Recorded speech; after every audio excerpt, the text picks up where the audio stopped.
Good afternoon, everybody. I'm Matthew. Judy, thank you for spending your Friday afternoon with us. Two new traffic signals along Providence Road in Columbia will light up today. The stoplights are at the intersections of Providence and Turner and Providence and Burnham. In addition to the new stoplights, there's also new pedestrian crossings. The project has been in the process for a number of years and finally began construction this past May. A Columbia Public Works spokesman says nearby residents are the reason for the new stoplights. The Grasslands community did not have a good way to make a left onto Providence Road and head north, so we wanted to put a signal to give them better access onto Providence Road in the community. Now, once the signals are up and running, the Rollins Street signal will go out of service and access to Rollins will close for construction of new pavement, sidewalks, and new lanes. A week after the NAACP warned about traveling in Missouri, the state announced a new initiative to review its diversity policies. Under the new plan, the Office of Equal Opportunity will team up with the Workplace Diversity Council to make sure the state is promoting an inclusive work environment. Former Governor Jay Nixon established the Workplace Diversity Council in 2010. A state employee told KOMU 8 News the initiative will help it stay accountable to state residents. And at the end of the day, the goal is to not only to promote a more inclusive work environment, but by doing so, we can better serve the people of the state. The Workplace Diversity Council will provide Governor Greitens a report of its findings on November 29th. The man accused of shooting and killing a Clinton police officer Sunday night is scheduled to appear in a Henry County court today. Ian McCarthy is being accused of killing Clinton police officer Gary Michael during a traffic stop. Missouri State Highway Patrol found McCarthy Tuesday night near Clinton. He's being charged with first-degree murder. Troopers later found the gun used in the shooting. William Noble of Clinton is being charged with tampering with physical evidence after troopers believe he threw away the rifle, which they later found in a creek. It could have taken much longer to find McCarthy without the help of some new technology. First, the State Highway Patrol used a mobile fingerprint system, which was useful in identifying McCarthy on the scene because he did not have any identification on him. Next, you might remember last month Governor Greitens introducing the Blue Alert to Missourians. It works similar to Amber Alert by sending a message to people's cell phones when a law enforcement official is assaulted. And finally, the Most Win radio system connected Missouri law enforcement by allowing all units to directly communicate with each other. It's designed to give us more interoperability with other agencies. Now we are no longer having to communicate via troop headquarters than to their agency. We can directly communicate. The Highway Patrol says the new technologies were key in having a successful manhunt. Eating shellfish, liver, and kidney could increase your risk of endometrial cancer. University of Missouri researchers found that's because these foods have a higher level of cadmium. Now, cadmium is a metal created from NiCad batteries.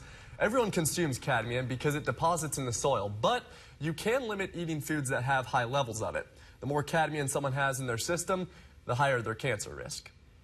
The finding was that we had a 22% increase with a doubling of cadmium levels. So for every doubling of the amount of cadmium that we found in your urine, you were at 22% increased risk for endometrial cancer. The study found smoking also doubles your exposure to cadmium. Well, we got some rain early this morning. Let's get a check of our forecast. Tim has the latest.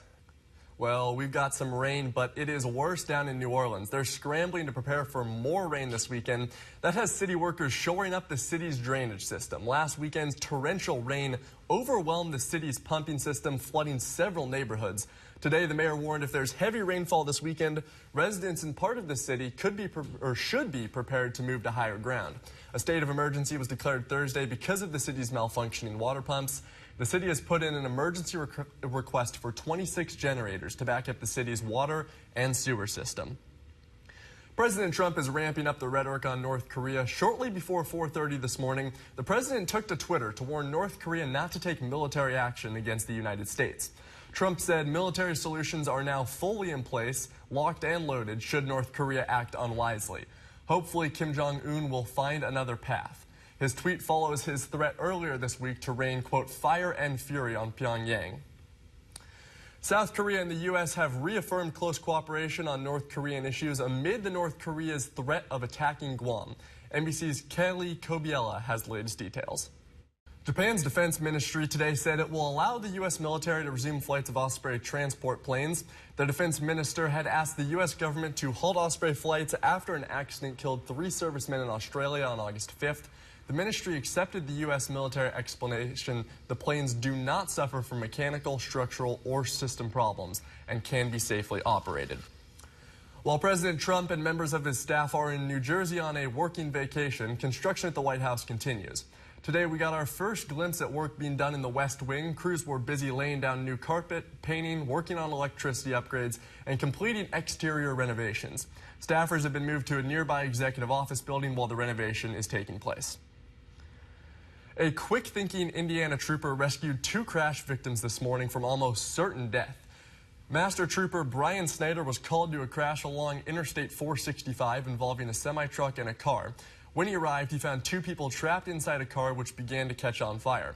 That's when the trooper jumped into action, pulling them through the windows. Aside from some cuts and scrapes, the 2 weren't seriously injured. And you are now taking a live look over the Jefferson City area. Your time is 12:08 on this Friday afternoon. Well, several Mid-Missouri kids go back to school next week, which means this weekend some parents will be hurrying to finish all that back-to-school shopping. When you add up the cost of supplies, new clothes, backpacks, and technology, it can put a strain on budgets. NBC's Jolene Kent has a few ideas on how to get rid of old stuff and get deep discounts.